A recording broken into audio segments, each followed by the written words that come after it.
Pareciera ser que uno de los sueños húmedos, la mayor fantasía de Javier Milei es prohibir la huelga, digamos, que no exista más el derecho a huelga en la Argentina. No solo de Milei, te diría de la mayoría de los gobiernos del mundo, pero el dato es que todos fracasaron. Es pretender tapar el sol con una mano. Digamos, la conflictividad social es propia de cualquier sistema que entraña una contradicción y siempre se da de mil maneras distintas. Entonces los gobiernos que intentan o pretenden solucionarlo eliminando la posibilidad de que se exprese ese conflicto, fracasan. La única forma de disminuirlos, porque eliminarlos es imposible, en todo caso resolver las causas que llevan al conflicto. Ahí está el gran error. Bien. Estamos con Matías Cremonte, él es presidente de la Asociación Latinoamericana de Abogados Laboralistas, asesor de varios gremios, ATE entre ellos. Gracias por acompañarnos, Matías. Parece una obviedad, pero una breve explicación de qué es la huelga, ¿no? Parece obvio, pero ¿qué es la huelga?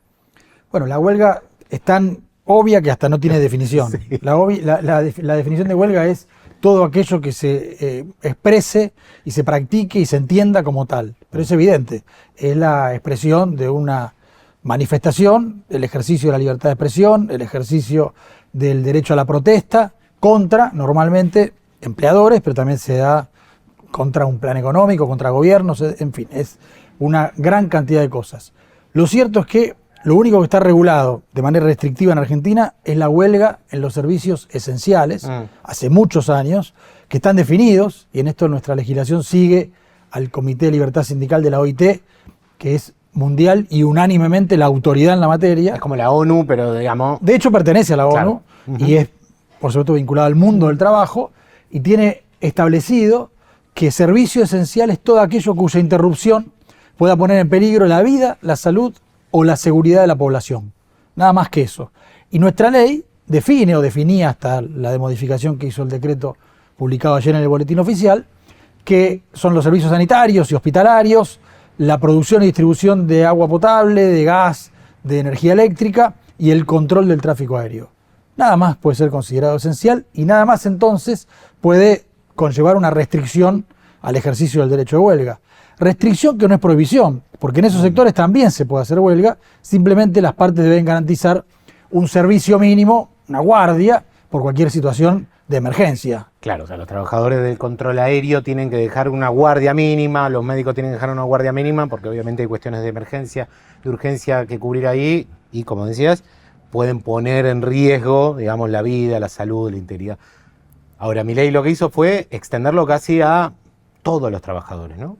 La totalidad. Por un lado, dentro de lo que son servicios esenciales, amplió, y no solo están aquellos que ya estaban, que recién mencionamos, sino muchos otros vinculados a la exportación, vinculados al petróleo, a los puertos, a la educación.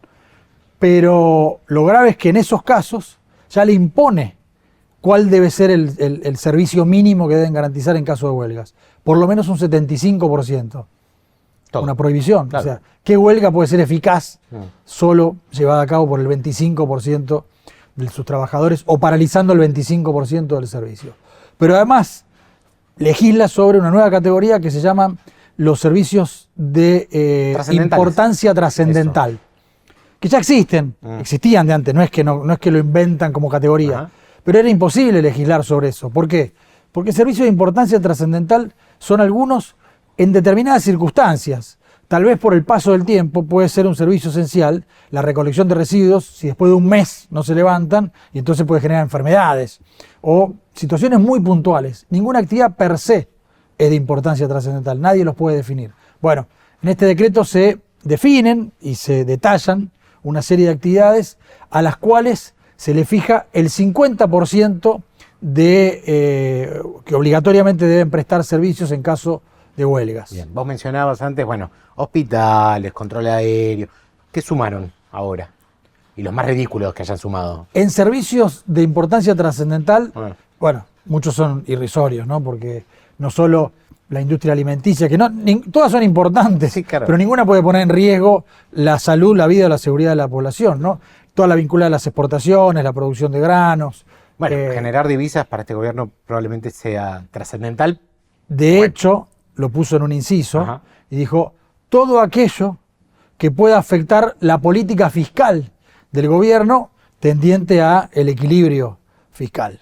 Es decir, Para el gobierno puede ser de importancia trascendental el comercio. Puede prohibir el derecho de huelga, porque en términos reales lo prohíbe, ¿no? Le resta tanta efectividad que estamos hablando de una prohibición de los comercios. Como vos decís, es algo irrisorio. Ahora, no por irrisorio es menos grave, ¿no? Peligroso, por supuesto. Peligroso. No, a ver, es una restricción a un derecho humano fundamental.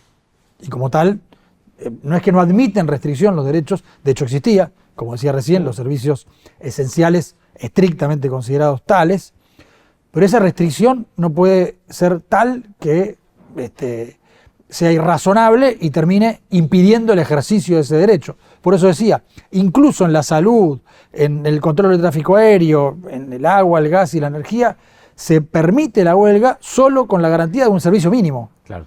Pero encima ya había mecanismos, ¿no? Porque vos, por ejemplo, tenés la conciliación obligatoria. El gobierno podía dictar una conciliación obligatoria y decir, bueno, gente, la huelga, digamos, que anuncia tal gremio, lo hizo con el transporte antes del último paro general, siéntense a negociar, no pueden tomar una medida de fuerza, digamos, ya existían mecanismos. Eso es lo único que puede hacer el gobierno, porque ¿cuál es la función del Estado?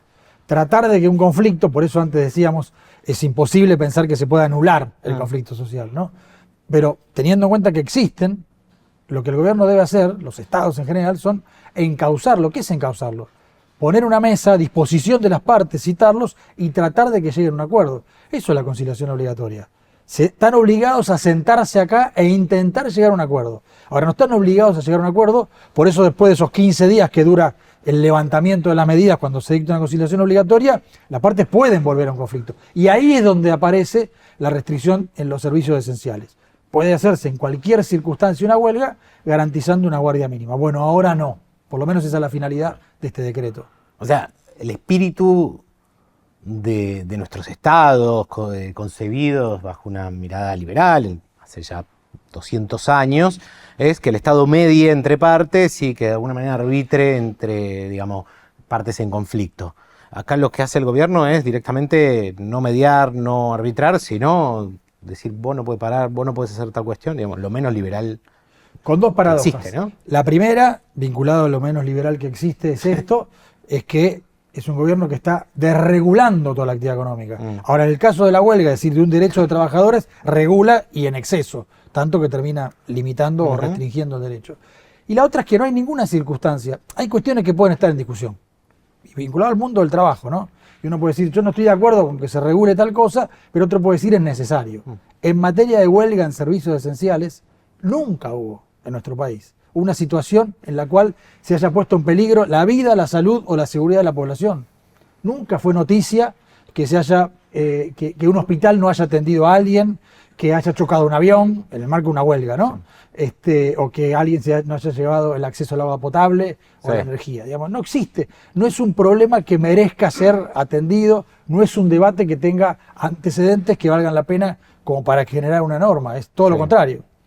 Quizá el único que me viene a la mente, digamos, es levantamientos policiales como los de 2013, pero no son huelgas porque la policía no tiene, digamos, capacidad gremial. Exacto, eso no está regulado, no existe el derecho de huelga en nuestro país para las Fuerzas Armadas y de Seguridad. Si existiera, se regularía y existirían mecanismos que, por supuesto, podrían catalogarse como parte de lo que sería un servicio esencial, porque puede poner en peligro la seguridad de la población. Claro, pero es una discusión más compleja y que no está para nada en este momento. Pero es lo mismo, ¿no? Digamos, esta cuestión antiliberal, digamos, pensaba en el cepo a las paritarias, que también el gobierno está tratando de aplicar, también orientada a varios sectores que en los últimos años quizá le ganaron a la inflación y que fueron teniendo paritarias un poquito mejores que la media, y que también el gobierno le dice, no, la libertad es hasta acá nomás. Digamos, podemos tener libertad para que alguien pueda blanquear $100.000 sin explicar de dónde viene, pero 1%, más de 1% no te pueden aumentar el sueldo, ¿no? Sí, en realidad la ley de negociación colectiva prevé la posibilidad de que los estados puedan intervenir, en concreto negarse a homologar un convenio colectivo si atenta contra el interés general. Ahora, eso no ocurría en Argentina desde 1975. Claro. A la salida del pacto social se firmaron muchos convenios colectivos con un aumento porcentual muy alto y el gobierno de Isabel Perón se negó a homologarlos. La respuesta fue un paro de 48 horas de la CGT, una gran movilización y por supuesto el resultado, la homologación de todos los convenios y la renuncia del ministro de Economía, del ministro de Trabajo, del ministro de Acción Social, bueno, todo lo que se conoce como el Rodrigazo. Con ese antecedente, ningún gobierno hasta ahora, 50 años después, se animó. Salvo que el otro día, en un convenio colectivo, en un acuerdo salarial que es el de la actividad de comercio, que acordó un 5,4% en un trimestre. Sí, que era 1.8, 1.9 por mes, con una inflación corriendo al 2.7. El gobierno comunicó oficialmente que iba a convocar a las partes a renegociarlo porque no lo iba a homologar porque eso atentaría contra el interés general, que genera la segunda discusión, más allá de la obvia respecto a un gobierno liberal solo controla el precio de la fuerza de trabajo, el resto está totalmente liberalizado.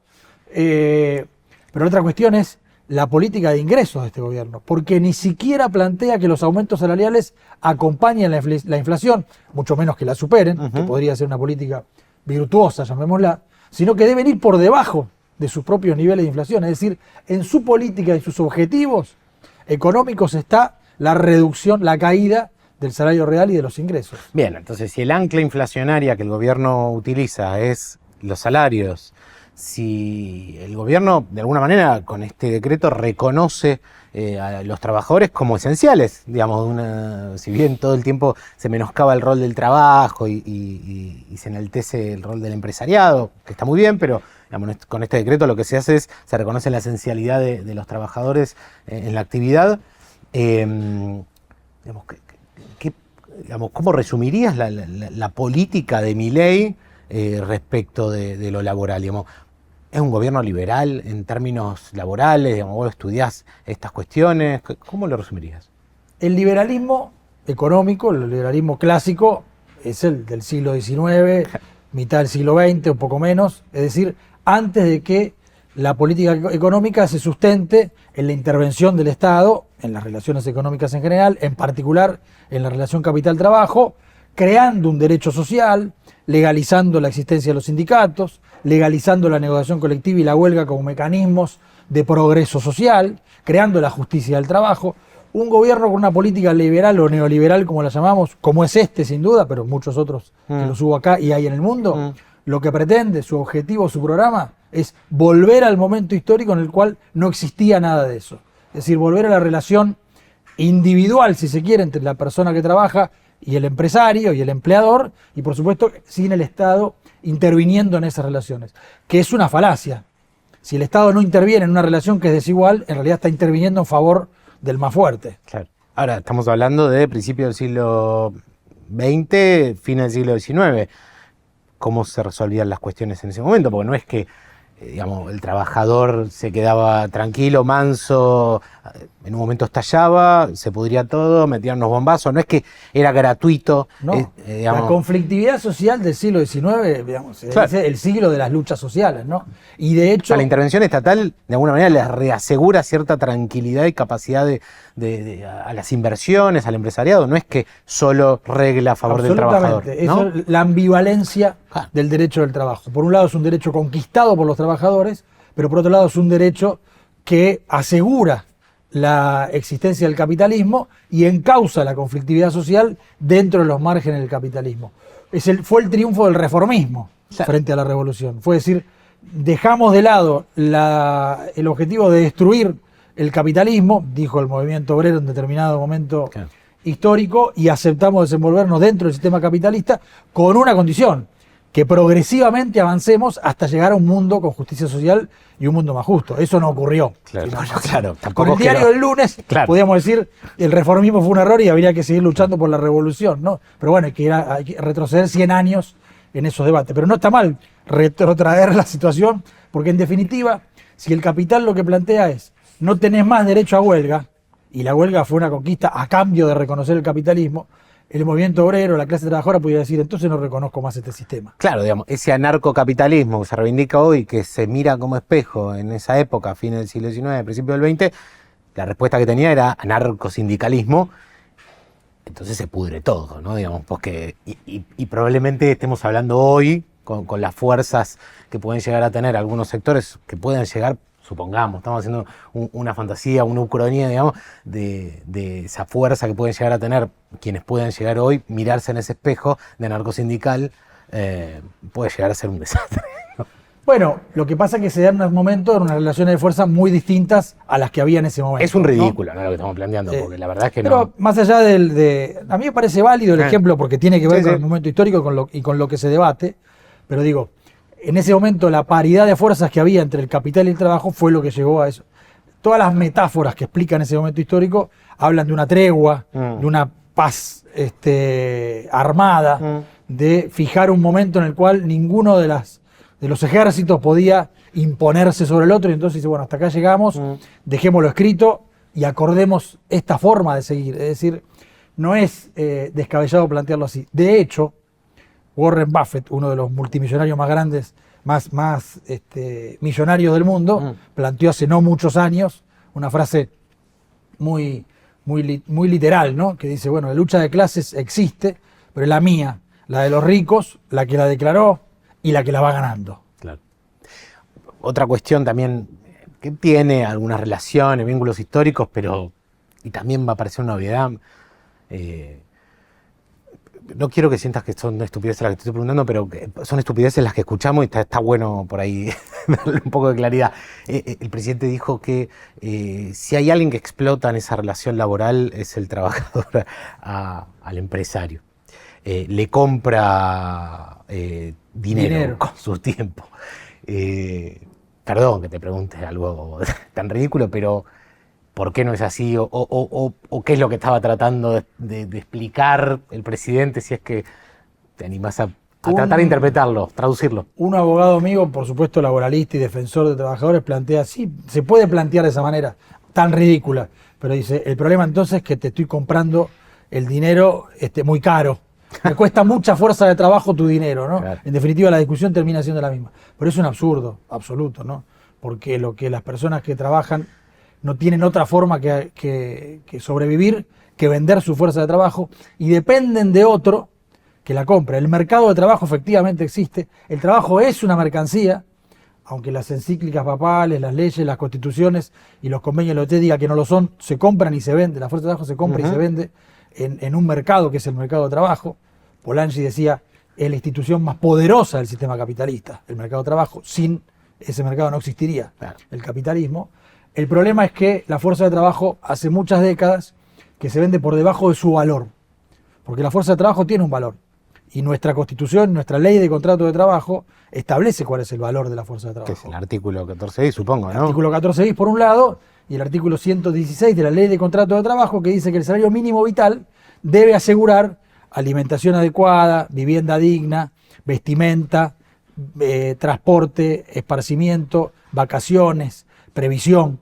Te sobran 4 o 5 dedos para el actual salario mínimo vital, ¿no? Siempre hacemos ese cálculo. Claro. Nunca fue tan bajo. Claro. Nunca un trabajador que cobre un salario mínimo tuvo que resignar tantas cosas de esas que supuestamente debe asegurar solo con un salario mínimo por el salario que cobra, ¿no? Digamos, debe llegar a 2 o 3 de esas. ¿Qué dicen en la OIT o de pronto abogados laboralistas de otros países de estas teorías tan marginales?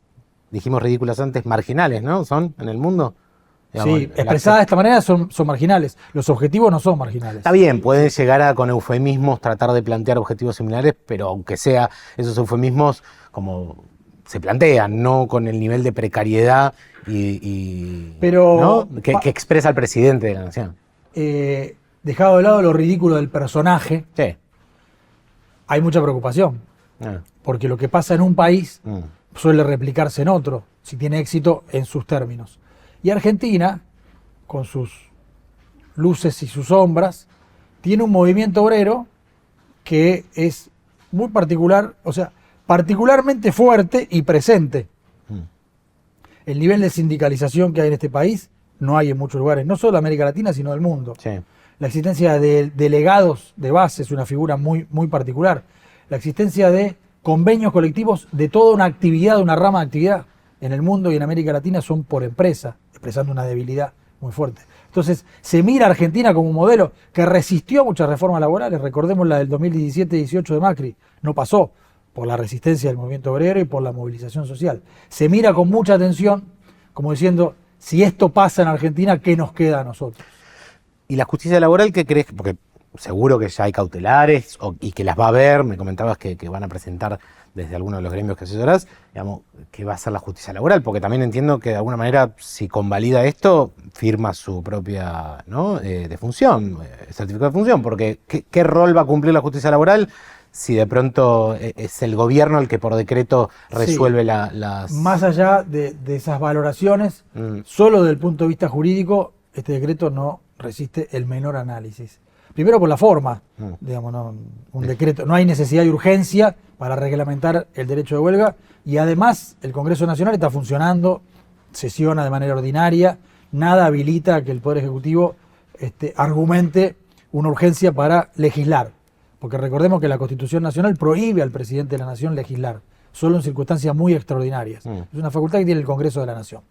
Tiene facultades delegadas para algunas cosas a través de las leyes bases, no para esto. No para esto, claro. Sin embargo, el decreto 340, que reglamentó lo que estamos conversando sobre la huelga en los servicios esenciales, en realidad es un decreto que desregula la actividad de la Marina Mercante.